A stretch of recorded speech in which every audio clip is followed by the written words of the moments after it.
All right, my friends. Welcome to episode 283 of Prof and Dev Play Games. My name is Larry, the professor at Prof Plays Games on Twitter. Over there is Anthony, the dev at Summer Speak, and it's been a slow gaming news week. So this week we're going to talk about a game we've both been playing, Valheim.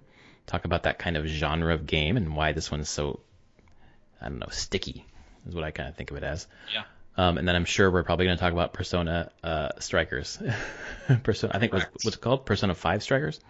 Persona 5 Strikers is the U.S. name. In Japan, it was Persona 5 Scramble. Oh, that's right, Scramble. I wonder why they changed that. I don't know. Honestly, I don't know, and I haven't seen any interviews that talk about specifically why it was changed, but Yeah. I assume there's a reason. Either localization or copyright, trademark reasons. I wonder if Scramble conjures up some sort of match 3 game as opposed to Strikers, which sounds very much like a combat thing. Possible. They may not want to get it too close to Scrabble, potentially. There's all sorts of weird stuff. Game. So, Peggle's original name at PopCap was Pego. And we were going to launch the game as Pego. Until it got to some lawyers. And then they were like, Lego's going to strike this down hard. Oh, yikes. Super hard. So, figure out a different name. Wow, what grounds would they have to strike it down? Other than we're big and have money and you won't fight us. Yeah, basically. They will defend that it's so close, name-wise.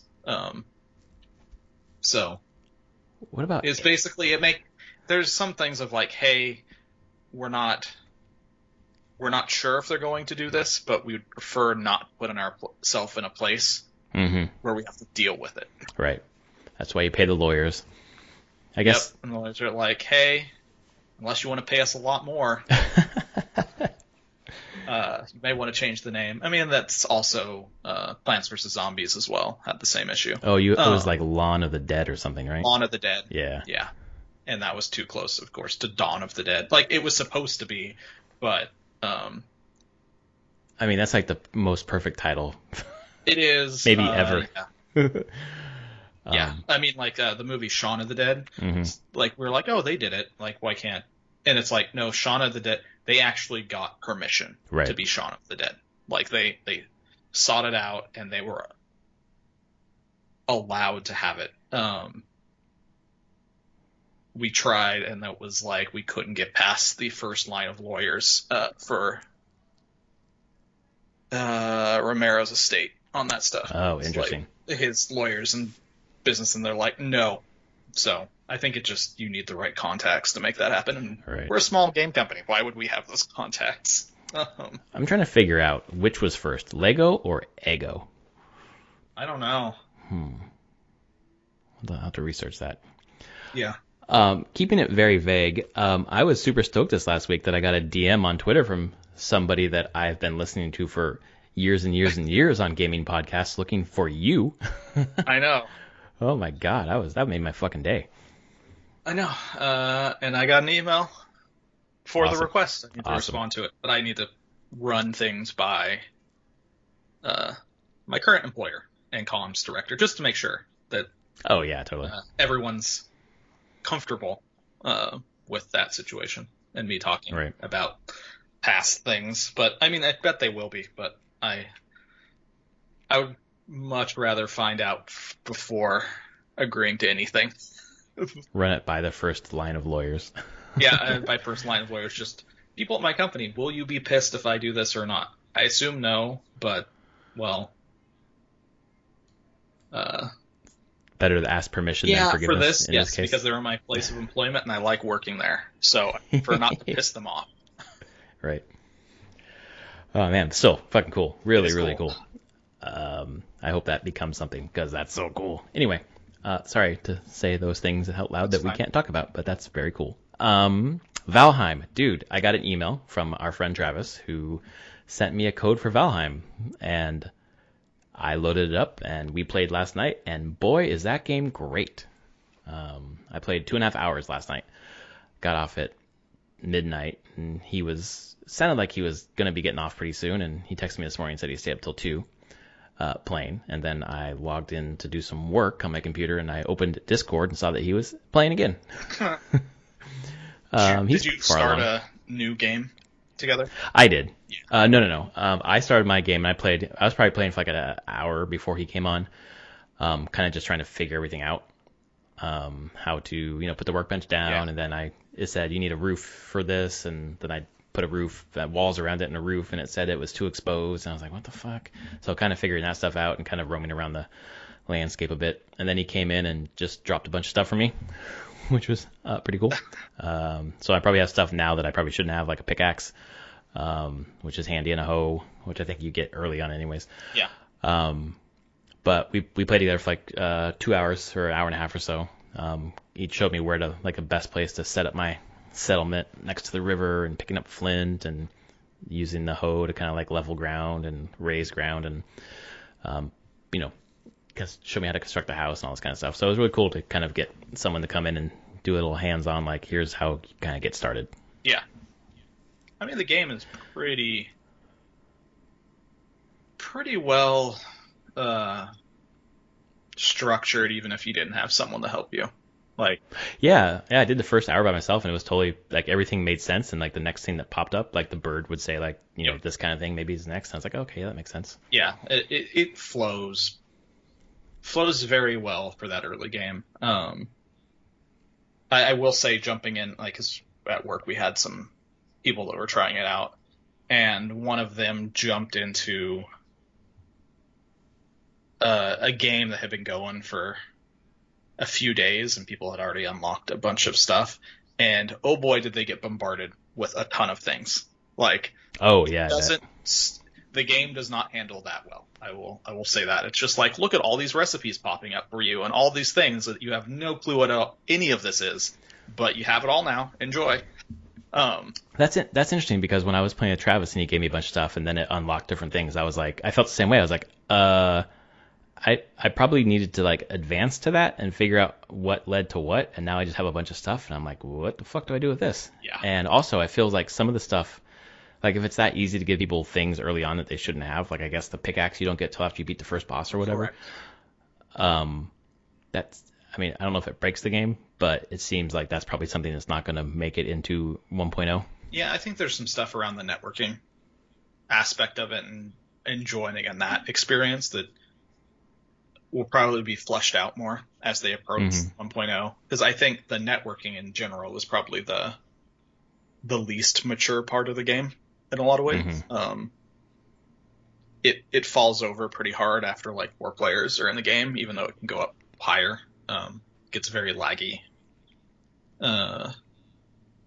If someone's like completely new, it gets overwhelming for them. They get dropped, maybe not where your base is at all. They get dropped back in the main pylons, where the boss pillars are, and right.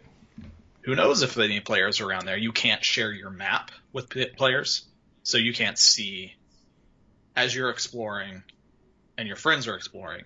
You don't see what they've uncovered on the map. Can you even see them on the map? Yes, they can share. Someone has to go in and you have to toggle it on your map to say show location, like share my location. But so there's some weirdness there where it's like, because we were in a multiplayer game, like I said, at work, and it was like we all went off in kind of different directions trying to find like where's the water and all of that stuff, and right. And it spent a lot of time of us like just trying to describe like what the environment was like there, and like, okay, so up northeast there's some hills and some mountains up here and like a dark forest, and there's some water over this way. I'm gonna go south. I see you on the map. I don't know what's between us. I don't know what you went through. Can you tell me what you went through to get there? Like, so there's a lot of just chatting about our experience, which maybe is a useful thing, but it'd be a lot easier if it just filled the map, was like a shared map that you were filling out.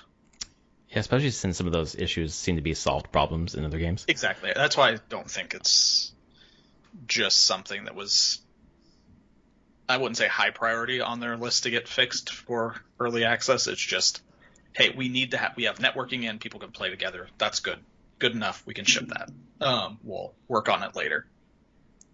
Which seems to be correct. Yeah. Right? People are enjoying it no matter what, and then that's going to get fixed. What Travis and I were doing was we would stream in Discord, so I'd see where he was and he'd see where I was, which was kind of a funky way to do it, but it worked. Yeah. Then he was able to show me certain things that I wasn't able to. He was trying to explain certain things to me, and I was like, I don't quite get that, and then he just streamed it and showed me. I was like, now I get it. Which is kind of a cool feature of Discord. Like now that I'm using Discord more, there's a lot of stuff there that's really cool. Oh yeah, yeah. I use it pretty regularly. Almost. Do you use it for work? Do you use it for friends and stuff, or what do you use it for? Friends, and then I'm part of a bunch of servers. So there is some work servers I'm part of, like the Astroneer Discord. Okay, cool. And then our beta group Discord as well. Chatting with those people. Like we have work Discord we can play games in. My D&D game has Discord. Bunch of role-playing Discords for different things. Unreal. There's an Unreal Discord that I'm a part of. Unreal Slackers. Which is huge. It's like a huge Discord. That's funny because Unreal Slackers makes you think of people who use Slack and Unreal. Yeah, exactly. Just various tabletop games I play. Things like that. Yeah. Like I'm part of the Supergiant Discord for Hades. Oh, nice. So I just mostly just when they announce patch notes, I can see what they're patching. Various Discord. Like, so I use it, I think, for its intended purpose of community-based things. But yeah, the streaming is really nice because we'll do that at work sometimes. Someone will just kind of a nice, hey, quick just solution. Stream the game to Discord and we'll watch what they're playing. Yep. Exactly. It's a nice, quick solution for that. Yeah. And also, like when we do Rocket League nights, if one person's sitting around waiting or whatever, we'll just stream it so they can see what we're doing while they're waiting for us to get done with the game. Back to Valheim, just opening it up. Like you had talked last week or the week before about like, kind of like PlayStation 1 graphics, and it definitely has like that vibe to it. But the fucking lighting, I could not get over the lighting. And I don't know if it's just the fact that it's also a forest and I'm really into that like setting, but I thought it looked gorgeous. And I was like, how is it looking so good for like graphics that I wouldn't necessarily think are superb? Like, like Breath of the Wild or whatever, like that kind of like artistry, like really, I think pops, but like PS1 graphics aren't exactly my jam. But this, for some reason, just looks beautiful. They do a good job. I mean, all the textures. It's the textures are the PS1 aspect of it. Those little, very grainy, low-res textures. But then they just, on top of that, put in, like you said, a very nice lighting engine. A bunch of bells and whistles on, like, fog effects and I don't know, newer graphics options on top of it that can work really well. Like, it does have a pretty unified visual style. Adds a ton of atmosphere, which I appreciate. Go ahead. The fog effects, I kind of want to talk about that for a second, because the other thing that I noticed yesterday that I was trying to explain to Travis that I really liked was, like, foreground was, like, really sharp, and then background was, like, pretty blurry, and then you would move... Yeah, maybe that's what it is. It's then. depth of field. You can turn it on. I always thought depth of field was like the how wide your screen was, or how wide your view was. That's field of view. That's field of view. Yeah, depth of field. The depth of field in this game is really striking to me. Yeah. And I'm not sure that I've noticed it like that in other games. There's a lot of other games that don't use it. Like it's pretty rare to find it used because it's I won't say controversial, but it's either really liked or really hated overall. And that's why there's even a toggle in the video options to turn it on or off. Right. And I've known plenty of people that just turn it off immediately. They hate it. It's like motion blur. Some people are fine with motion blur. Some people hate motion blur. So. Right. Yeah, I don't really care about motion blur, but man, this depth of field thing, like really added to the experience for me. I was like, God, what the fuck is this? Yeah. Now I know. I'm glad I have a podcast with a developer. Yeah, I think overall, the game is pretty fantastic in the take on the genre. Overall, I mean, it's chill. Like, you experience it, you're not going to starve and run out of water or anything. Right. That's just not a consideration here. It's just like, no, do what you need to do. You can destroy anything that you build. You can break down for the exact resources that you built it for, so that you're never penalized for just experimenting with building things. And I was experimenting with that yesterday because I built some stuff that didn't work out with the workbench thing. And I was like, oh shit, I'd break it down. I'm probably gonna lose that resource. And then I kind of did the math. I was like, I didn't miss anything. Yep. What? That's cool. Which it helps. I mean, for a game that clearly it's trying to go give people that, like, hey, just play in this world. Like, sure, there's threats of enemies and stuff will happen, and you have to watch out for that. So there's still tension at times, but beyond that, it's just play, figure it out. We just want you to experience the world, build the things you want to build. If you don't like them, break them down, build it again, move to another place, build more, with some light touchstones of going to, like, oh, there's a boss, you should go do that at some point when you feel ready. But you don't have to. It's fine. Although, like, you found it, you got a pickaxe early. Like, you have to do the first boss for the pickaxe. That's mm-hmm.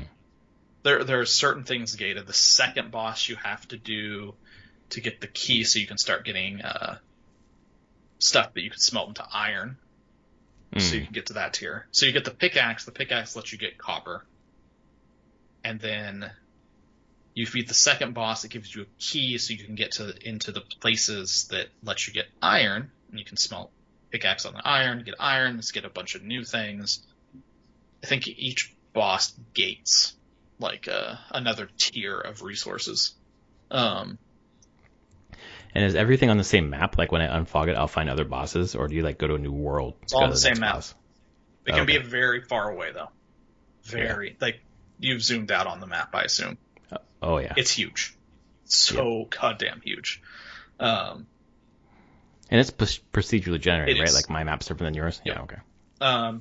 It's a seed. You could, if you gave me, you can go find it. You can get whatever seed your world was generated on. You can give that to someone, and they can generate. Yeah, that's how I gave it to Travis last night. So, but we thought that was how he got into my world. Are you saying that he could just use that seed to have my exact map in his own world? Yep. Interesting. Doesn't have to be joining someone else's game. Okay.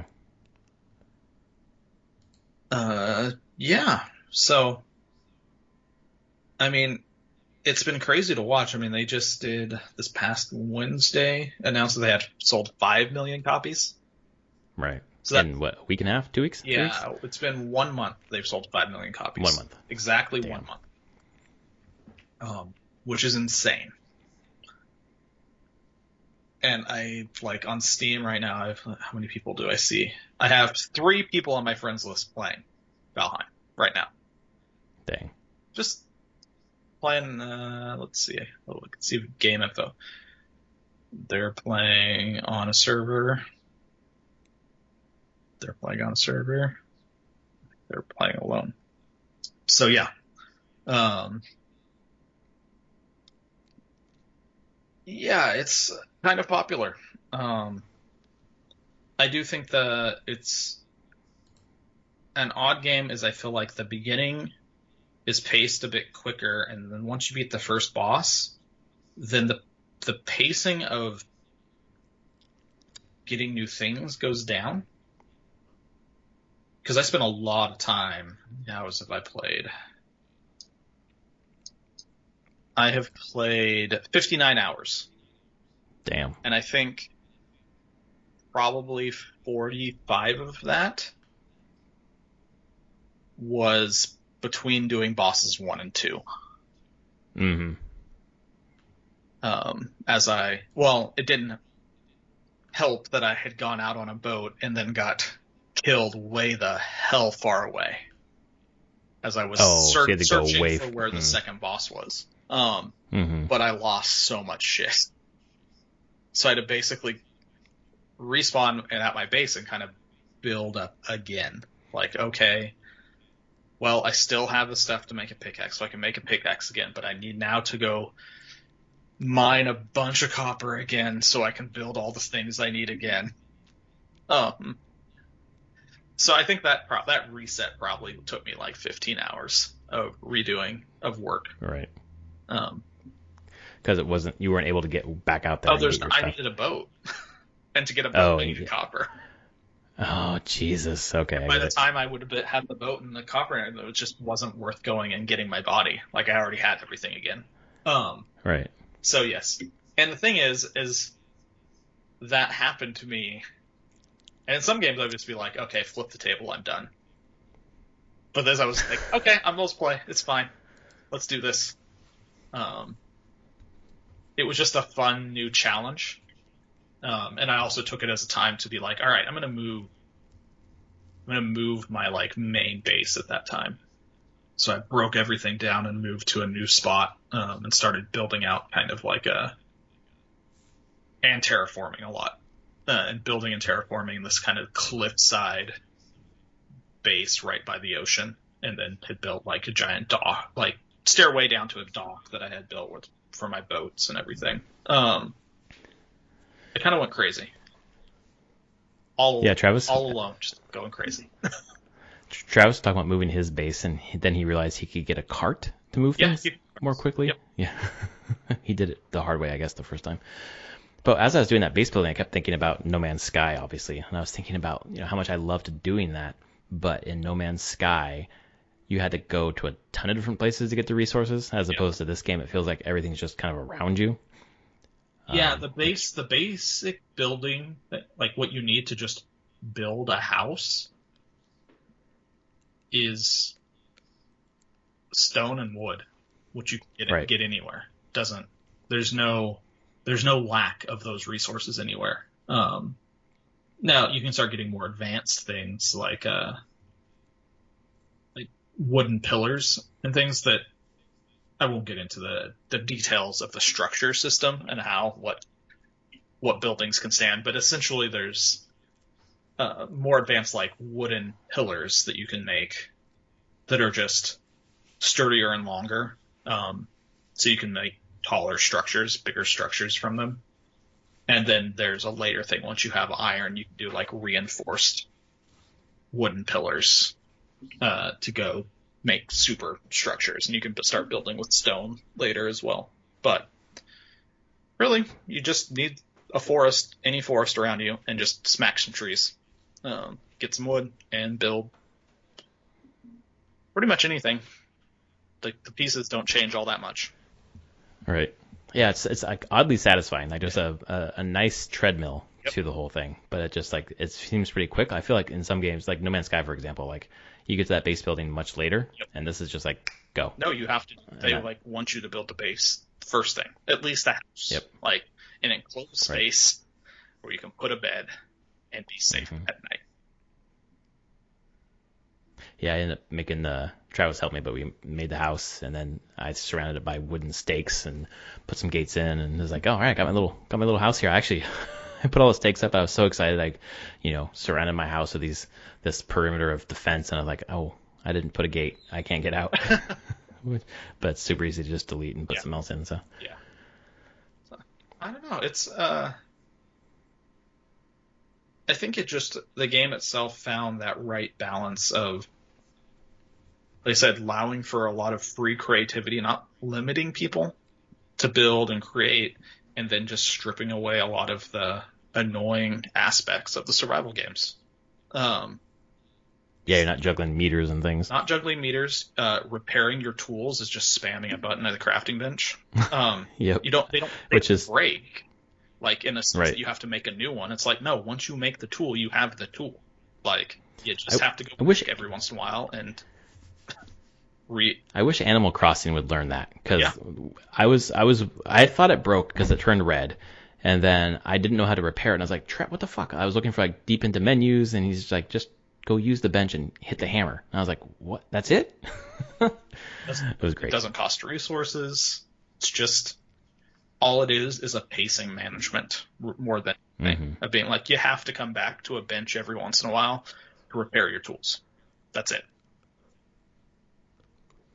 Very smart. It cuts away a lot of that tedium and just makes it fun. It does. It's just focused on doing the fun things in the game, and not holding you back. So, but can you farm in this game? Yes, there is farming. Not awesome, cool. Crazy amounts of farming, but like, I know I've been farming carrots and turnips. All right. Which allow you, once you get that, and you can get once you have copper, you can make like a copper pot to put over a fire, and you can make soups, which are again, a lot of the progress in the game is based around what type of food you can eat, because that increases your health and stamina. So, soups like carrot soup, and the other one with turnip is just better. Like, it's a pretty big buff. I think 40 or 50 health for it being up, and then you can get sausage. I have sausages now I can make, and those are like 60 health, and you can have 3 food items, so you can at max right now with the best food items I have, I can be about 150 health. So that's basically like getting your like level up health increases to go on to the next boss kind of thing. Yeah. So it's an interesting way to do it, where it's like you want to eat food in this game, not to keep you from your meters up so you won't die, but I want to eat food in this game so things won't kill me. I can take a hit. But you're also not punished if you don't eat. Like, there's plenty of times when I'm just around my base where I let all my food buffs lapse because it doesn't matter. Right.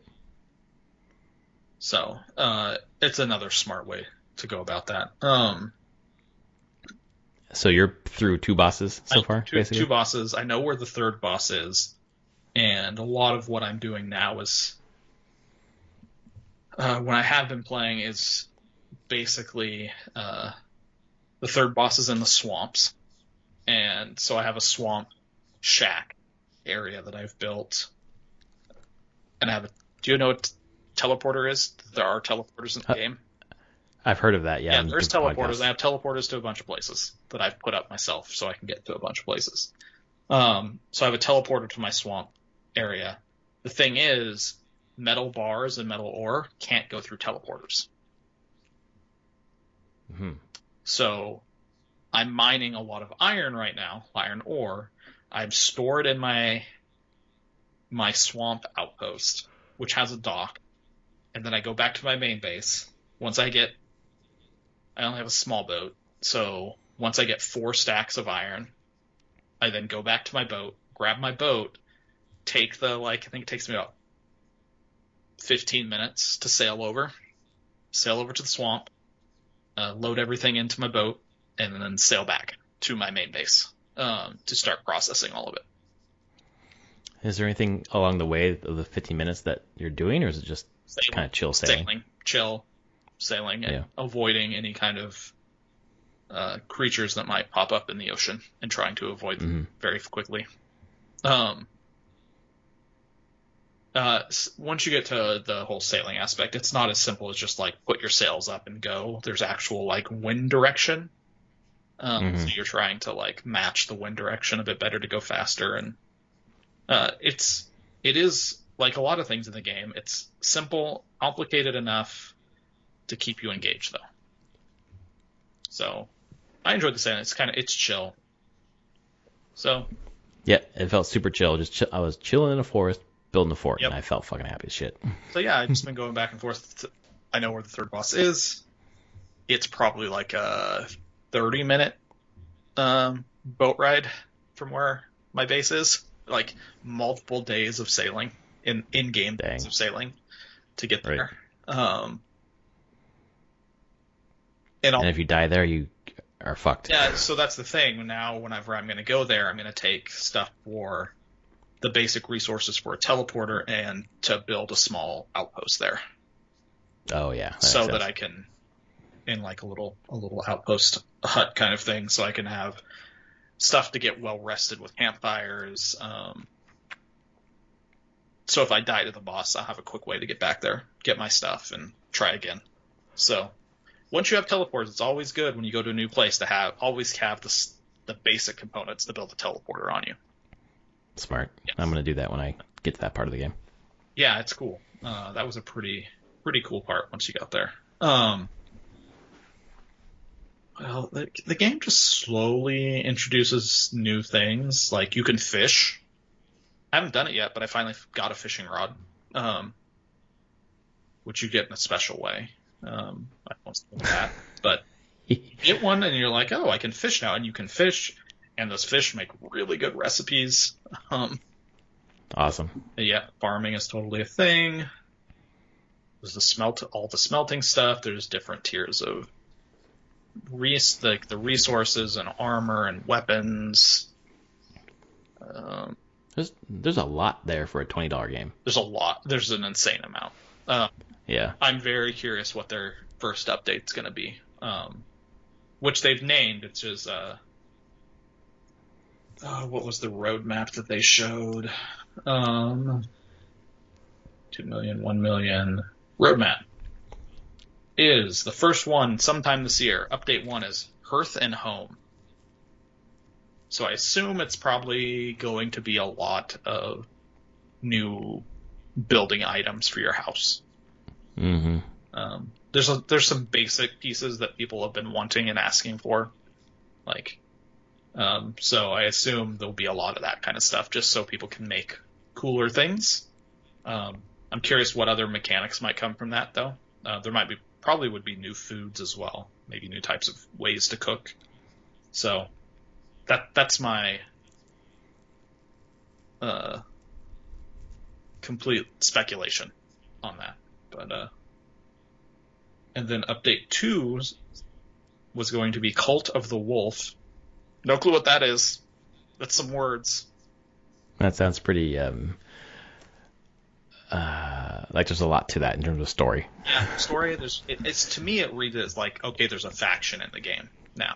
Like there's going to be something else going on. And I don't know. I'm like, is it someone that you're competing with? And like, is it antagonist, or is it somebody you're trying to like join up with and get reputation kind of with to get new things? I don't know. We'll see. Update 3 is Ships and the Sea, so that'll be good. Curious what they update there. And then update 4 is new biome Mistlands, which are in the game on like kind of the edge. There's 2 biomes not used in the game that they exist but have no real nothing to do with. You can go there, but there's no new resources or anything like that. So they're gonna add resources to one of them, and then they just have a bunch of other stuff of like other things we'd like to do, combat improvements, multiplayer interactions. So like I assume emotes and things like that. Right. Moon phases, tar pits. I would say, does the moon not change every night? Is it all like a full moon every time? Yeah, and then I'm like, if there's moon phases, if that's actually something they want to put in, what it sounds like there would be mechanics tied to that. Vendor inventory expansion. Yes, there is a vendor in the game, a trader. I heard about that. You have to find them. They're somewhere in your map. They'll be in a dark forest somewhere, and there's only one of them on your map.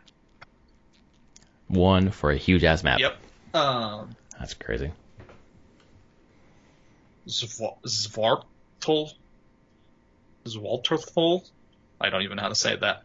Brigands. So some new enemy types, more unique locations, a sandbox mode, and Moonin, whatever that is. So, I mean, they put that out the day before they released, though. That roadmap. And they've now hit 5 million people. I'm like, does that roadmap hold true? Yeah, is that like a year cadence, or that was like what is that? That was the stuff that they wanted to do for 2021. And I'm just like, that's cool. But now you're serving 5 million people. Does your development change at all? because you're trying to keep this game up and running. Like, it is pretty bug free overall, I must say. Like, I've never had a crash on me. There's little bugs here and there, but nothing that has been a showstopper.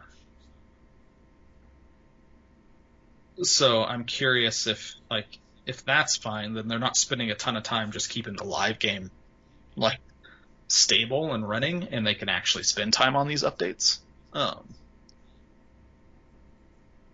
But I'm curious if they can keep the cadence that they want on updates, or if it's going to be a little bit slower, just because they're trying to serve such a huge audience now. And being in early access is really hard, because you now have to listen to what, honestly, these 5 million people want. You got to keep your community happy, like it or not. Because if you start doing things that they don't like, they will tell you, and they will tell you loudly. Yeah, especially during the early access period, where you're kind of asking for that anyways. Yep. I think they'll be in early access probably for at least 2 years, is my thought. Yeah. So, now 2021. So yeah, 2023. I bet they'll launch in 2023 at some point. Which seems forever, but, you know. Yeah. Well, I mean, Hades was 2 years, wasn't it? A year and a half? Year and a half, I think. Yeah. I think it was longer than they originally planned. I know that. Right. Which is not uncommon. Like, game development takes a long time. Especially in the time of COVID. Yeah. Man, the top 3 games on Steam right now, Valheim is number 1, Loop Hero is number 2, and Hades is number 3. Yeah, I just looked at the charts, and I was surprised that I didn't see Valheim on there. You may need to. You have to. Because I see Loop Hero and then Hades. That's my top 2. It doesn't show the things that you've bought. You have to click the. Oh. Click the. So under top sellers, see more top sellers. There's like a little button towards the top of top sellers. Oh yeah, there it is. Got it. Oh, yep. Valheim's number 1. Yeah. So they. Oh, I never realized that. Yes, they hide things that you already own, unless you click this other button. I see. So yes. Oh, because it's like hide ignored items. It'll hide ignored items and hide things that you own. Well, that's interesting. But yeah, Loop Hero looks interesting. Yeah. Whenever we feel like shifting into what we've been playing, I can talk about it. Let's do that. So yeah, I played Loop Hero. Because it was. It looks complex as fuck. Kind of. Is it? It is and isn't. Okay. I played the demo the day before it came out. Some people were talking about it, and I was like, "What the hell is this thing? I haven't even heard of this game." It's by Devolver is the publisher. Right. Looks like a Devolver-ass game. Yep. And I played the demo, and I was like, "This is really, really addicting." Sure, I'll pay $13. That's whatever. And I think I've now put in like 10 or 15 hours this week on it.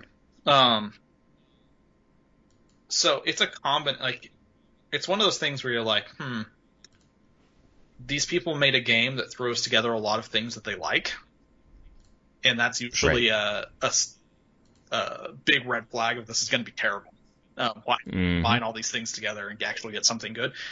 So it's a combination of deck builder, an idle RPG, and a kind of like world creation map creator kind of thing. But it works, and it's really, really addicting. And a rogue light systems going on. So you're using the cards to make terrain? Yes. Oh shit. Cards manage that. You have a deck of cards that you put together that is something like between 7 and 15 total options of cards, and there's a couple different categories. You're kind of restricted to how many you can have from each category, or minimum. And there's 3 classes. At least I only have 3 classes so far. I have the warrior, the rogue, and the necromancer I've unlocked. And all the cards are things that you place down on the map as you're playing. And it's called Loop Hero because whenever you start, and they call it an expedition in the game, it generates a loop of 34, a path of 34 tiles that loops around. And you just hit spacebar or adventure, and your little dude starts walking the loop. When they hit an enemy, they start attacking.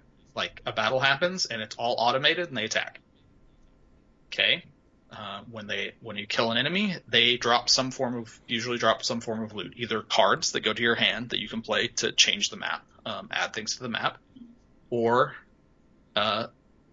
gear that you can equip onto your character, basically as fast as you want to do it.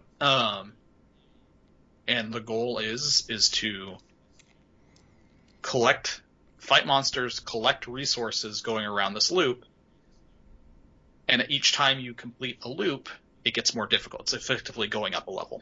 Enemies get more difficult, so you want better gear to fight. And you go around and around and around until you've placed enough things on the map, played enough cards, then it spawns the boss for whatever chapter you're in. I've beat chapter 1 with every character class. I'm on chapter 2.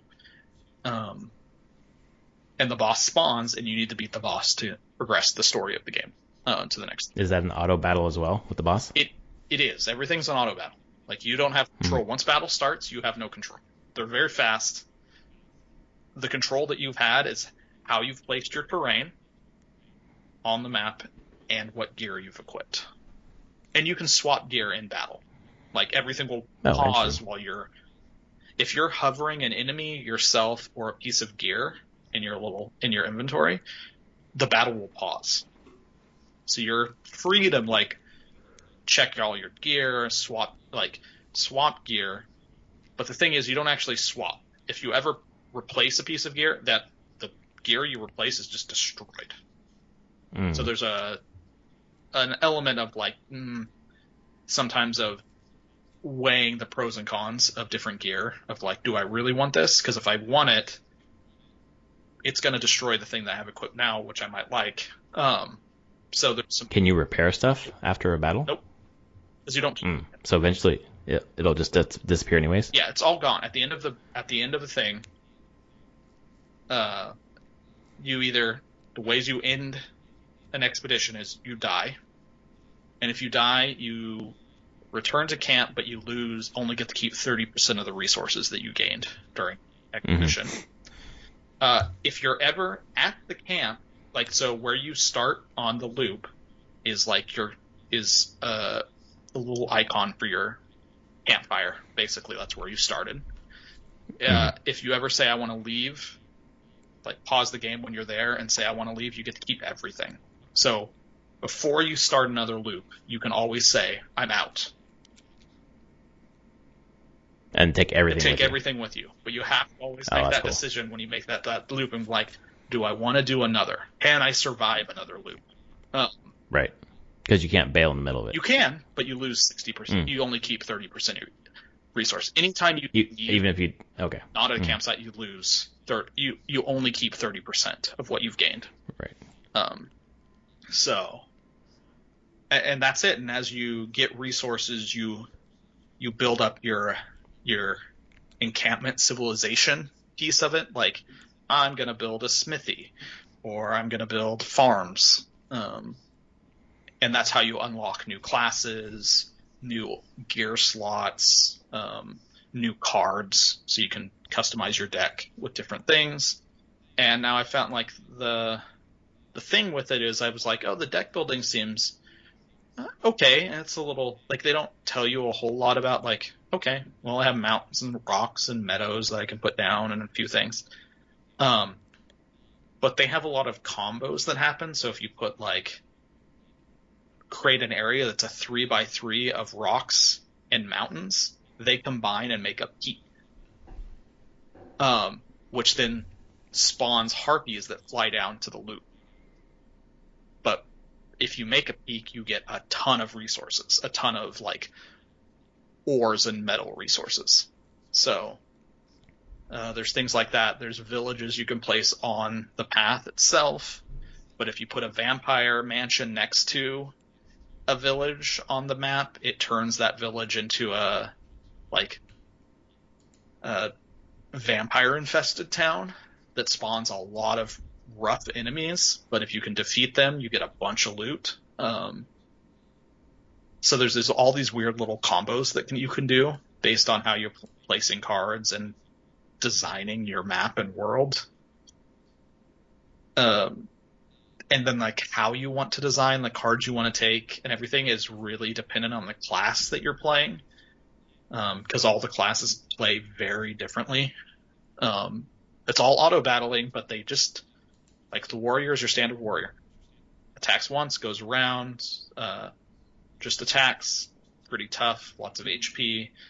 And gets gear after they kill. The rogue, less health, can equip 2 weapons, so it does a bunch more damage. Very glass cannon, but does not get loot when they kill enemies. They get trophies, and whenever you finish a loop, they get rewarded for all their trophies. So you just get a huge amount of loot once per loop, and then you equip it all at that point. But since their mechanic is they want trophies, and they get the quality and quantity of loot is based on the trophies, for them you want cards and combinations that create lots of monsters for you to fight. And once I learned that and started doing that, I was very successful with the rogue. And then the necromancer is a summoning class. So you like while you're fighting, your necromancer summons skeletons and different things, which actually you really only want like you want to keep the number of enemies you fight in a battle to lower numbers so all your minions can pound on one thing. So yeah, there's a lot of subtle strategy in the game. It does look complicated. I don't think it is the most complicated thing out there. Yeah, and hearing you talk and looking at reviews right now, I'm like, okay, what looked complicated is not. I think it gets complicated to get really good at. But that mastery comes over time. It's not something you have to have up front to enjoy the game. There'll just be points where you'll hit things and you'll be like, okay, I need to stop and think about my choices a lot more in this game. Right. From what I've observed as I've done things, like I didn't know that the vampire mansion next to a village created like that insanity. I just did it on accident one time, and I was like, and it killed me. I was not like, but it was like, oh shit. Well, now I know that. And the thing is, when I played the rogue class, I'm like, I want to create those because I want to kill all those things because they get so many trophies, so I get much better loot. But it took me a while to learn those mechanics and the intricacies. So it has a really good sense of building mastery as you're going, and the skill ceiling feels very high in the game. So that's fun. It's super addicting. It's kind of crazy that it's taken off as much as it did, but they did have a demo, and it was pretty consistent that people played the demo. They were like, "This is really fun," and it's right up my alley. It's a roguelike, it's a deck builder, RPG thing, done. Like, it's my type of game. Yeah, I bought my first game since January. After listening to you and scrolling through reviews and stuff, I want to check this game out. So I have bought it now. There you go. Nice job. Okay. You should get some commission. It seems like this, God, we've talked about I don't know, COVID and things being pushed and big games not coming out, but there's a ton of little games, man, that seem like long. Like I'll be playing Valheim for a lot of this year. I'll be playing some of these smaller games for a lot of this year, partially because they're addicting and have a good loop. Yeah. But also with Valheim specifically, like it was super fun playing with Travis last night and just talking shit and whatever else while we were kind of working. So. Yeah. No, it's been pretty exciting to see that like I said, the top 3 games right now are all indie games on Steam. Right. That's cool. I'm actually curious on the store. I mean, Valheim is the number 3 most played game right now on Steam. Is Valheim. Behind CSGO and Dota 2. And there are times during the day where it beats Dota 2. I've seen that consistently. So that it's the second most played game on Steam. So that's saying something there. Like that's huge. So yeah, it's just exciting to see all of these small things coming out. Back to what I've been playing. The other thing I played was Persona 5 Strikers. I beat it last night. Oh, nice. I finished the story, and I will say I am actually like, I got really sad and kind of teared up after beating it. Oh, wow. Not in a way of that it's a sad story of just being like, this is it. Like, I don't think I'll ever get another game with these characters in this world. And right. like, this is it. Right. And it made me really sad. Yeah. Because I love it. I love these characters. I love the world that they created here and just kind of experiencing it. And yeah, it's I think in a few years I'll look back on Strikers and won't be easy for me to differentiate where Persona 5 base game or Royal ended and Strikers began. Right. Because they flow into each other so well. It keeps the vibe of the game, the characters, the story, the world, the look, the music is phenomenal. Like, I enjoyed Persona 5 Royal music already and it was amazing. I think this is even better. Like, well, and there's remixes of those original songs, right? Really good. Like, how can you make that song better? You've shown me how.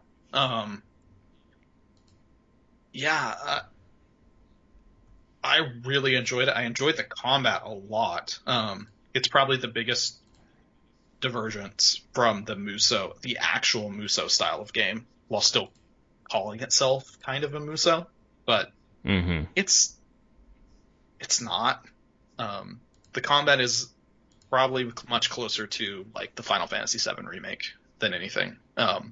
Just at times with a lot more guys that you're fighting in a small space, but most of those things just die really quickly. Right. But you can pause the combat at any time to like plan call your persona and cast spells. So it has a lot of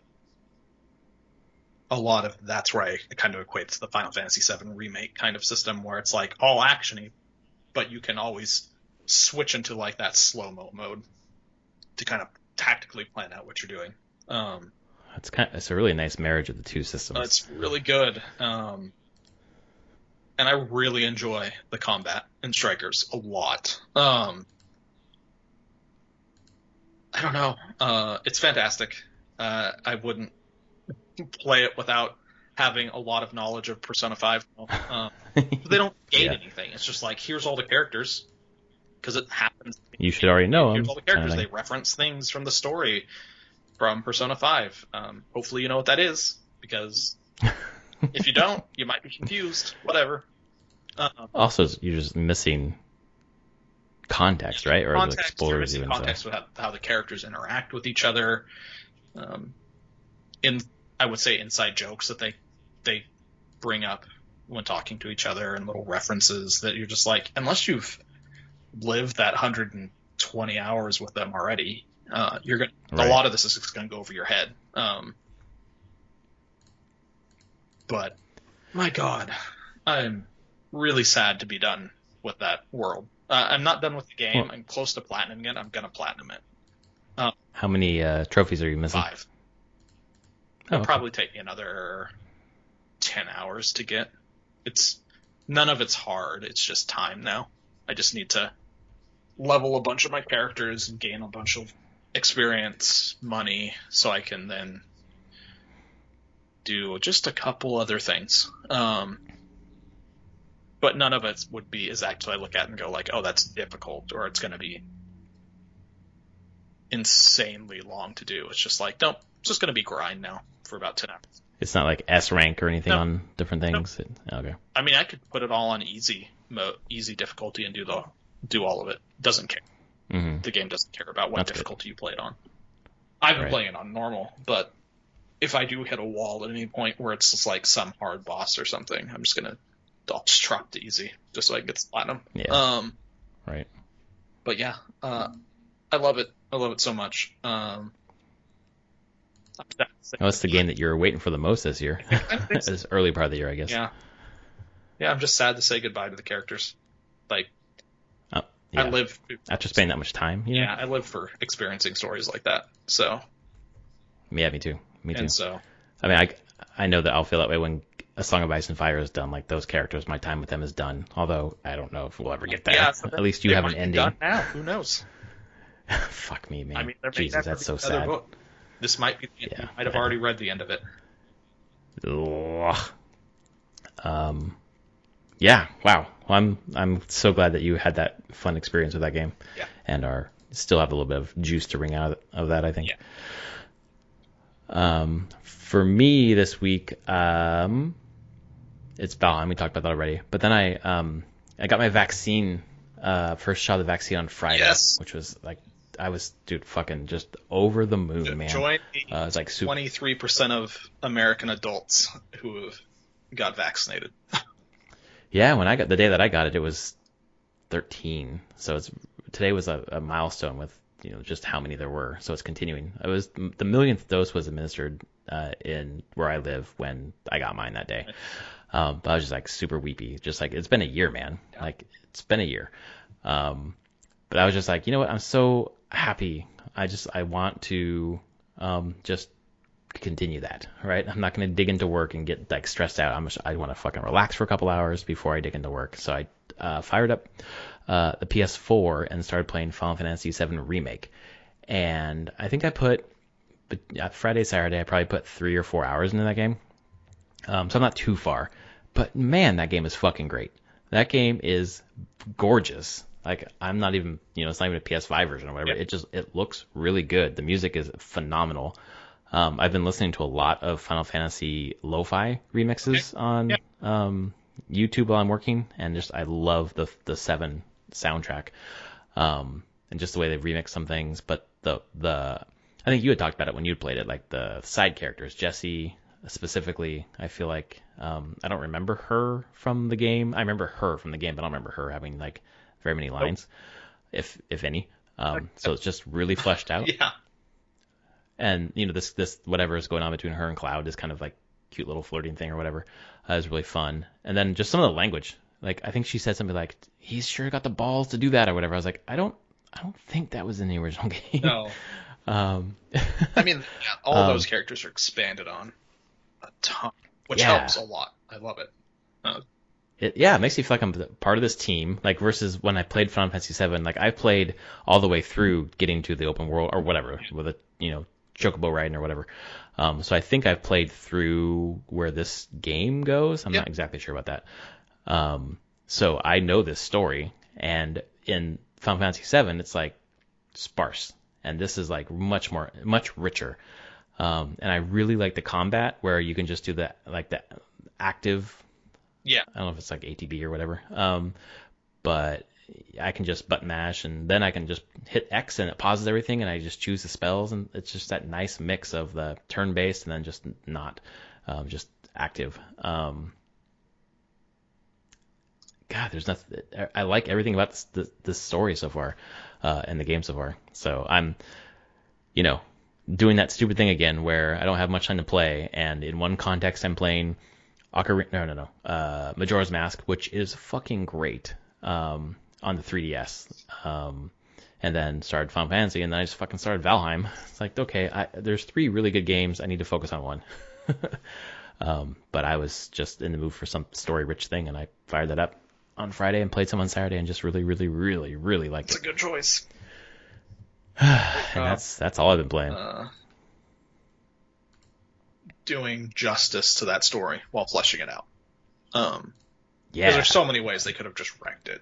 Honestly, done a very bad job, or made it feel boring, or just padded, and it doesn't. It feels, like you said, very rich overall. Like, you just learn more about these characters. You get to live in the world of that game more, and I think it does a great job of bringing that story to,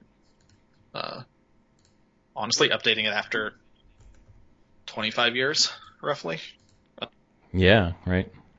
A little bit less than that, but just just being like, hey, we can do this better. So I'm happy with it. I'm looking forward to the PS5 update and the Yuffie content. Yeah, my goal is to get through this game by then, and I'm like, but then I won't experience the PS5 version, but having played the PS4 version for 4 hours, like I don't care. Yeah, like it plays fine. Pretty game. Yeah, it plays totally fine, so I'm not worried about it. So yeah, no, that's cool. I hope to hear more as you play through it.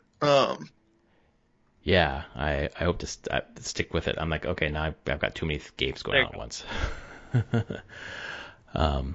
Yeah, so that's what I've been playing. Gosh, anything else for the good of the podcast this week? I think so. I think that's about it. All right. Well, if you're able to get vaccinated, I hope that you're able to take advantage of that. It's pretty painless. So far, the second dose I hear is much harder. But as those tiers open up, I hope people are able to get their shots and this thing doesn't mutate too much where it renders them completely useless. Yeah, so thanks for listening. If you like our podcast, please tell a friend, rate us on your podcast service of choice, and we will see you next week when we will be talking about surely some big Xbox announcement that's happening this week. I mean, got to say something, right? Got to something. Right, they're due. Yeah, they are. Cool. Talk to you later. All right, folks. Yep. See you.